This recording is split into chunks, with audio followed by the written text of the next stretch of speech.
Mendaki terus mati.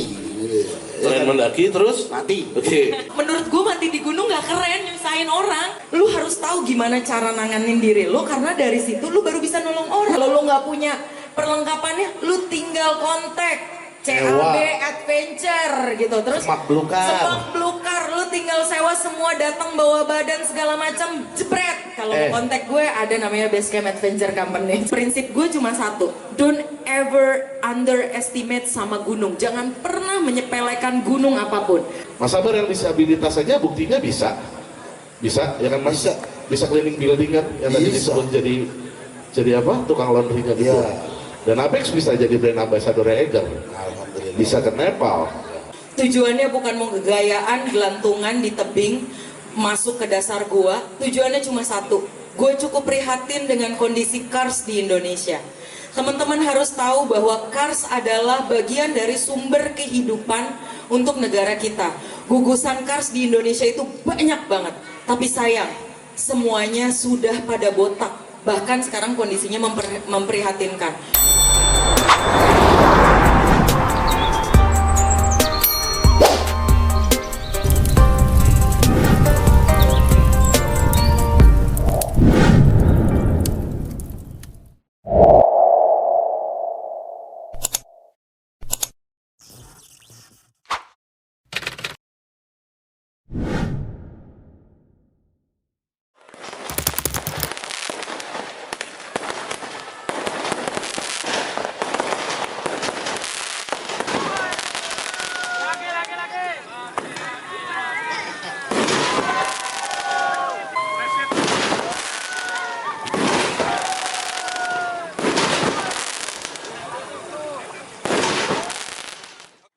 Batu Campsite dan Batu Camp Adventure. Semoga kedepannya sarana ini dapat menjadikan ladang silaturahmi antar lintas komunitas se-Indonesia. Dan ini sedikit dari kami sebagai kenang-kenangan dengan tagline dapat menyatukan seluruh komunitas di Indonesia dapat diterima Pak.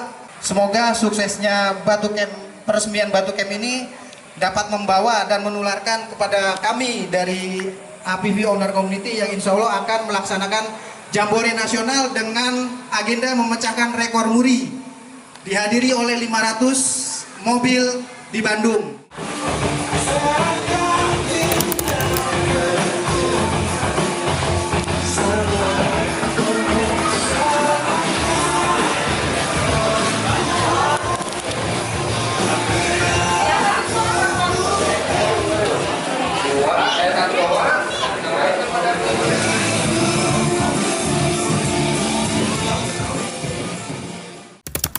Yang saya mau lihat nomor KTP 004 sah. Sah kali, oke.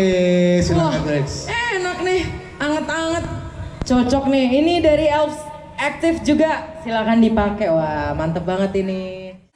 1 orang dari 10 orang, mungkin ada 2 orangnya membaca message yang saya sampaikan. 2 orang tersebut berubah, kemudian menggaungkan lagi, oh iya, mendingan pakai tumbler. Akhirnya sampah plastiknya berkurang lebih banyak. Betul. Dan itu gue selalu percaya bahwa niat baik yang tulus itu seperti bola salju. Dari kecil lama-lama besar. Karena langkah besar tidak akan terjadi kalau bukan karena perubahan satu langkah kecil. Setuju ya. Kalau gila dari dulu, pura-pura sakit, akhirnya diketawain sama dokternya. Ya kan? Nah kalau udah jalan aja, akhirnya sehari saya jalan dari Plaza Demula sampai ke ini Aconcagua Pek. Oh big, oke.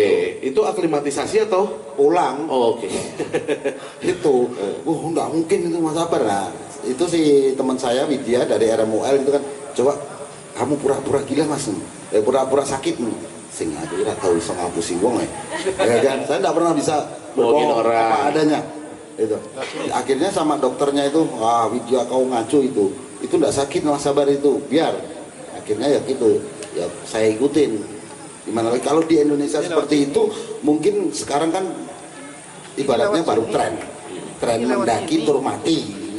Tren mendaki terus mati. Oke. Karena kebanyakan yang makainya sembarangan, ya kan, nggak ada latihan, tahu-tahu udah naik gunung. Lu tuh mendaki gunung bukan cuma pakai otot, tapi harus pakai otak.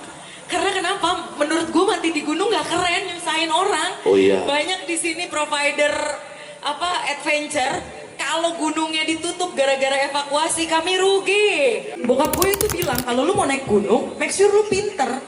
Lu harus tahu gimana cara nanganin diri lu, karena dari situ lu baru bisa nolong orang. Lu mikir gimana caranya orang bisa naik gunung yang aman dan nyaman. Kalau lu nggak punya perlengkapannya, lu tinggal kontak CAB Adventure gitu. Terus Semak Belukar, lu tinggal sewa semua, datang bawa badan segala macam, jebret. Kalau mau kontak gue ada namanya Basecamp Adventure Company. Gitu. Masuk. Pada kenyataannya setelah semuanya masuk, tiba-tiba boom, dunia pendakian memuncak. Datanglah pakai sendal jepit, gunung gede, buat gua ke Ciberem itu nyakitin cuy. Kalau lu pakai sendal jepit, tapi gua nggak tahu kenapa banyak banget, sampai gua pernah lihat pakai wedges. Kemarin gue baru dari Lobuche East Peak itu 6.100. Lo hampir kolaps di situ ya? Yes, 11 kali gue ke Nepal, bolak-balik ke jalur yang sama. Gue main di 5.700, main di 5.900. Itu aja gue masih bisa kena AMS di 6.000 gitu, dengan persiapan yang udah banyak segala macam. AMS itu real gitu, tapi kalau di Indonesia orang kena AMS tuh gue mungkin di Kerinci mungkin bisa kali ya, karena shelternya itu 3.300 dan shelter tertinggi selain Papua itu adalah Kerinci. Karena yang lain itu 2.500, 2.600. Kalau kita main dari 0 mdpl, begitu lu tembak ke 3.300, lu bisa ngalamin simptom sakit kepala, mual, dan itu normal. Tapi kalau fisiknya mumpuni, itu bisa jadi tidak terjadi gitu loh. Karena mempopulerkan satu destinasi gunung membuat gua tuh mempunyai tanggung jawab. Nggak segampang itu untuk mendaki ke satu tempat, tapi minimal lu harus tahu track recordnya. Gua nggak mau nih, besok naik gunung, nggak. Buat gua ada persiapan. Gua pernah dapet temen yang dia diajak jalan, tahu-tahu naik gunung, dia bawanya pakaian pantai. Kebayang nggak? Karena dibilang ayo kita jalan nyantai aja, tahu-tahu ke gunung. Walaupun cuma Papandayan, Juni, Juli, Agustus, Papandayan itu dinginnya minta ampun. Kebayang nggak kalau lo cuma pakai baju biasa? Dan prinsip gue cuma satu, don't ever underestimate sama gunung. Jangan pernah menyepelekan gunung apapun. Karena gunung itu rumahnya, karena gunung itu punya jiwa, gunung itu berhak nolak siapa orang-orang yang, maaf ya, yang menistakannya atau merusaknya. Dan itu gue percaya gitu. Jadi kalau lu belum jodoh ya mungkin next lagi, mungkin ada yang belum prepare dari diri kita gitu. Balik lagi ke hobi dan profesi, teman-teman. Sekarang di Indonesia udah ada Asosiasi Pemandu Gunung Indonesia. Berarti sudah diakui negara Indonesia bahwa pemandu gunung Indonesia itu sudah masuk dalam SKMI. Apa sih? Gue lupa deh. Apa sih itu? Iya, termasuk profesi lah gitu. Iya, profesi. Dan ini salah satunya ada Mas Sabar, ada Abex, bahwa kalau teman-teman cinta sama kegiatan alam bebas, kegiatan alam bebas ya, luar ruang, ya kegiatan luar ruang, nggak perlu khawatir, kayak ya lo bisa jadi duit, lo ini bisa jadi cuan gitu. Mas Sabar yang disabilitas saja buktinya bisa ya kan Mas, bisa cleaning building kan, yang tadi disebut jadi apa, tukang laundry kan gitu. Dan Apex bisa jadi brand ambassador Eger. Bisa ke Nepal. Rencana mau naik ke mana lagi, Bex? Mudah-mudahan direstuin ini jadi saksi. Gue nggak pernah punya mimpi Seven Summit di Indonesia ataupun di luar negeri. Tapi mimpi gue itu lebih mengangkat kebudayaan. Mulai dari kebudayaan itu banyak, bukan tentang orang doang, bukan tentang adat istiadat. Laut, gunung, hutan itu semua punya budaya. Tahun ini gue berencana untuk mengadakan satu ekspedisi yang mudah-mudahan dijabah. Gue pengen banget melakukan ekspedisi Molucas. Gue pengen mengenalkan betapa indahnya Indonesia Timur, mulai dari bawah lautnya sampai gunung tingginya dan pegunungan karsnya. Tapi tujuan utama gue satu. Ini kalau gue boleh campaign ya, teman-teman. Boleh dong, asal jangan partai ya. Enggak. Gue 2 tahun terakhir beralih, masih tetap mendaki, tapi gue mulai menekuni tentang caving dan climbing. Tujuannya bukan mau gegayaan, gelantungan di tebing, masuk ke dasar gua. Tujuannya cuma satu, gue cukup prihatin dengan kondisi kars di Indonesia. Teman-teman harus tahu bahwa kars adalah bagian dari sumber kehidupan untuk negara kita. Gugusan kars di Indonesia itu banyak banget, tapi sayang, semuanya sudah pada botak Bahkan sekarang kondisinya memprihatinkan. Boleh dicek di tebing-tebing di Padalarang, kemudian di Kelapa Nunggal, itu sisanya sudah sangat sedikit. Akhirnya gue mulai tergerak 2 tahun ini, diajakin sama teman-teman tram. Ternyata gue melihat bahwa udah banyak kan yang campaign soal laut, soal gunung. Nah ini Kars ini tebingnya mulai habis. Siapa yang mau menyuarakan gitu? Gue berpikir, mereka sadar nggak ya bahwa kita mendapat air dan mineral itu dari Kars. Dan salah satunya bahwa sumber kehidupan itu mereka masih gunakan. Di dalam gua itu, karena konotasinya orang Indonesia, gua itu tempat jin buang anak, tempat sampah. Percayalah, kehidupan di gua itu sangat indah banget gitu. Dan itu air kehidupan tuh ada di situ. Gua sendiri nangis gitu. Kok kenapa ini dibiarkan terbengkalai? Kenapa diperjualbelikan, dijadikan proyek dan lahan? Jadi mass tourism. Betul, kenapa nggak dibagi deh? Oke deh, ini lahannya dikelola. Sampai akhirnya gue tergerak untuk mengkampanyekan tentang Kars. Semoga ini tugas berat banget, tapi tujuan gue, kenapa gue beralih ke sini? Tujuan gue minimal anak cucu gue nanti, anak siapa deh gitu, ngerasain gitu, at the end of the day ngerasain bahwa ada Kars. Ada satu tempat di Sarawak, unfortunately it's belong to Malaysia, karena itu satu gugusan Pulau Borneo, namanya Mulu. Di Mulu itu ada satu gugusan Kars yang nyatu sama Indonesia, dibentang oleh Sungai Malinau, dan dia masuk ke World UNESCO. Di dalam situ ada sebelum ditemukan di Hansodong, gua terbesar chambernya di dunia, sebelumnya masuk di Sarawak. Dan mereka bisa memprotek itu karena mereka memperlakukan alamnya sebagai inilah sumber kehidupan gua nggak boleh ngancurin itu. Dan akhirnya mereka mendapatkan uang bukan dari penggalian, tapi dari turisme, dan itu berjalan gitu. Pesan saya, jadilah petualang yang bijak. Balik lagi, berkegiatan outdoor itu bukan cuma pakai otot, tapi harus pakai otak. Jadilah pejalan yang smart, jadilah pejalan yang bisa memberikan manfaat. Dan buat Batu Campsite, congratulations untuk campsite-nya, peresmiannya. Nggak nyangka ternyata rame, seru, banyak orang, ini kayak reunian, kembang apinya spektakuler. Dan kebetulan saya dapat ngerasain juga di glamping spotnya, pemandangannya indah banget.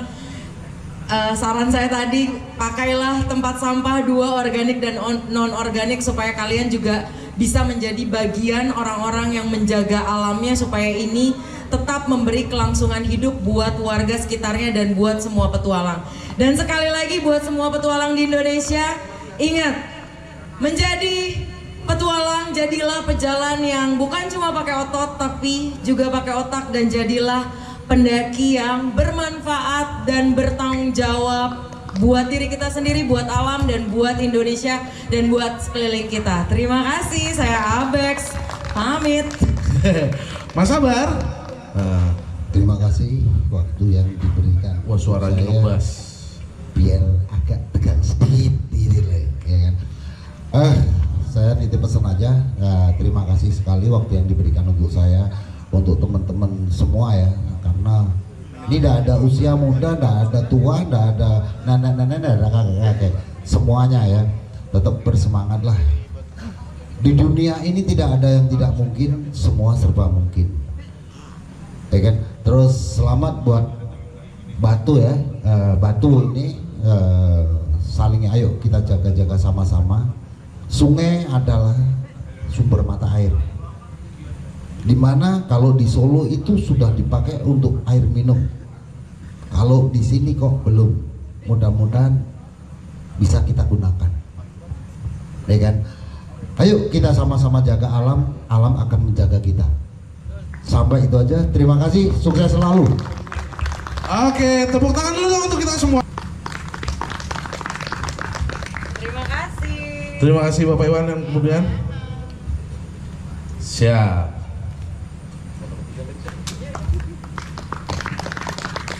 Oke, foto dulu ya. Terima kasih Pak Iwan. Oke, selamat malam. Oke. Siap, saya Rama, ada Mas Sabar di sini, ada Abex. Kita pamit undur diri. Sampai jumpa di tempat-tempat hiburan malam lainnya. Selamat bersenang-senang. Selamat bersenang-senang. 1, 2, 3. Bagus. Oke, terima kasih. Oh, udah ada orang lagi. Kita dulu. 1, 2, 3. Ini untuk tamu undangan 1, yang 2, tadi 3. sudah mengambil konsultasi. 1, 2, 3. Mohon izin untuk piring dan Terima kasih